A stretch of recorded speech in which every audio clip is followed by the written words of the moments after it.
Good morning class 7th। तो previous class के अंदर हम हमारा चैप्टर क्वालिटी कर रहे थे।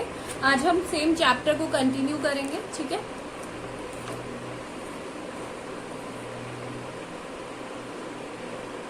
तो मिस्टर गेस्लर जो थे उन्होंने अपने शूज पहचान लिए थे, हमने ये पढ़ लिया था और उन्होंने ये देख लिया था कि ये शूज जो हैं वो उनके बनाए हुए नहीं हैं, ठीक है।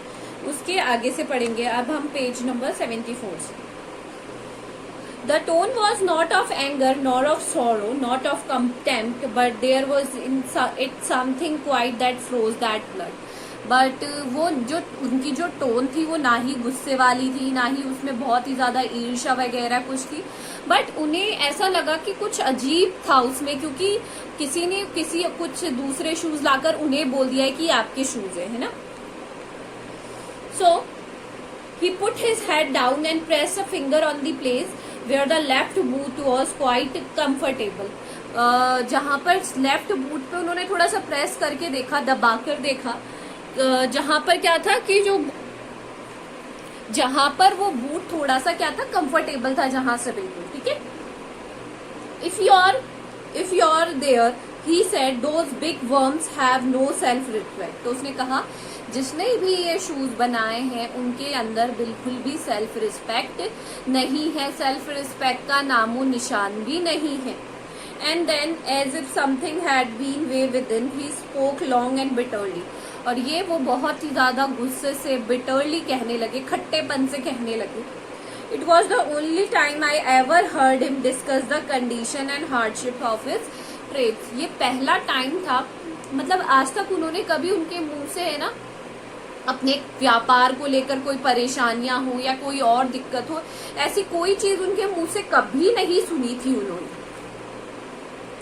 They get it all he said, they get it by advertisement not by work. तो उन्होंने कहा ये जो दूसरे शू मेकर्स होते हैं वो सिर्फ एड के भरोसे, अब होता है ना कि हम टीवी में जाते हैं, देखते हैं कि हाँ ये चीज अच्छी दिख रही है टीवी में, तो हम जाकर उसे बिना उसकी जांच पड़ताल किए हम उसको परचेज कर लेते हैं। इन द सेम मैनर उन्होंने कहा कि काम से नहीं देखते हैं, किससे देखते हैं, एडवर्टाइजमेंट से देखते हैं।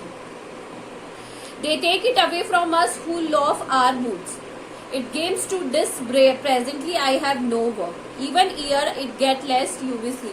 तो उन्होंने कहा धीरे धीरे आप देखना इनका काम ज्यादा नहीं चलेगा, है ना, क्योंकि इस तरीके से बेईमानी से ज्यादा लोग आगे नहीं बढ़ सकते हैं। And looking at his line face I saw thing I had never notice before. और आज मैंने उनके फेस पे बहुत सारी परेशानियों की जो लाइनें हैं वो देखी चेहरे पर, और जो कि मैंने आज तक कभी नहीं देखी थी। Bitter things, bitter struggle, and what a lot of grey hair that seemed suddenly in his red beard। मतलब उन्होंने बहुत अपनी स्ट्रगल के बारे में बताया, संघर्ष के बारे में बताया, बहुत सारी चीजों के बारे में वो बताने लगे।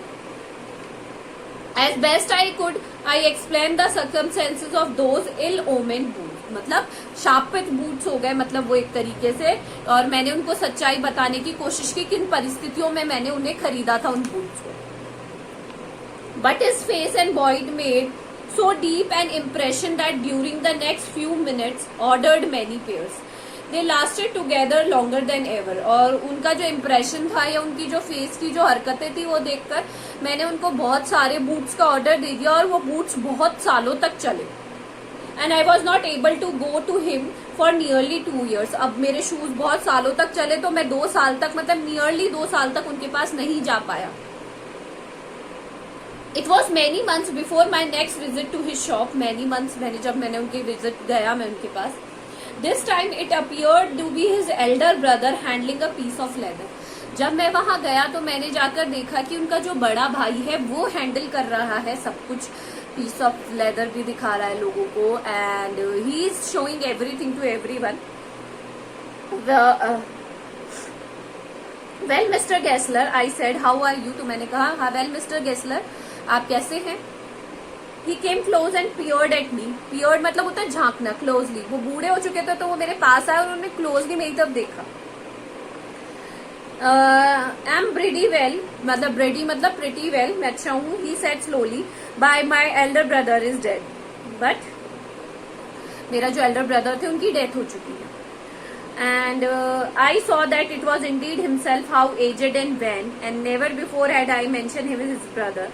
Much shock I murmured sorry, oh I am sorry. मैं बहुत ही ज्यादा शॉक्ड हो गया उस टाइम पर, बहुत ही ज्यादा डीपली इस चीज को लेकर क्या हो गया, शॉक हो गया कि कैसे उसका जो भाई थे उनकी क्या हो चुकी है, डेथ हो चुकी है, and he is no more in this world, वो इस वर्ल्ड में अब है ही नहीं।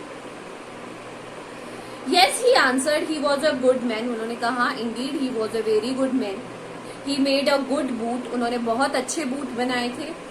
But he is dead and he touched the top of his head। But now he is no more।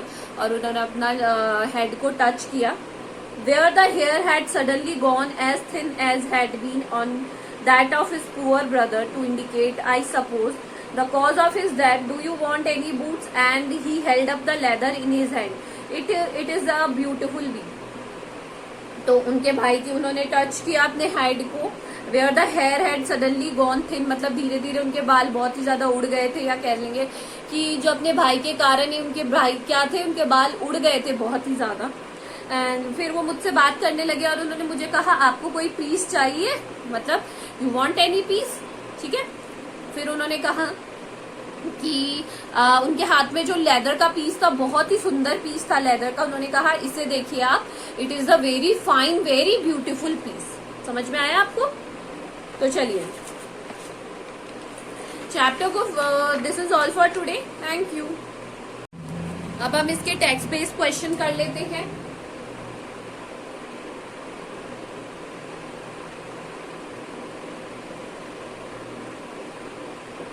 ठीक है, सबसे पहला है without a word he would leave me retiring when he came. ये वाला पैराग्राफ हमने लास्ट क्लास में कर लिया था। तो who is he in the above lines, ऊपर वाली लाइन में कौन है ही, तो he in the above lines is Mr Gessler. कौन है? Mr Gessler. What was his profession? He was a shoe maker. क्या थे वो? Shoe maker. क्वेश्चन नंबर 2 है who is I in the above line. I कौन है? Writer.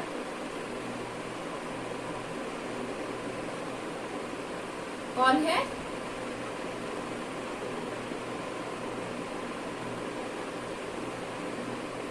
अब इसका सेकंड पार्ट है what was his person behind coming back to his the shop. क्यों आए थे वो वापस? Because he came back, because he got a bad pair of shoe. ठीक है। What does the author want his books? When does, कितने कब चाहिए था? The next 4 time।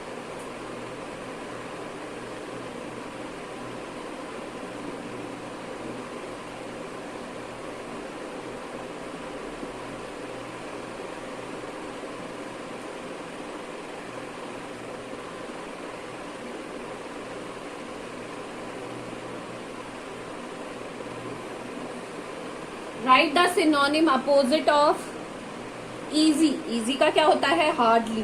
क्या होता है इजी? हार्डली।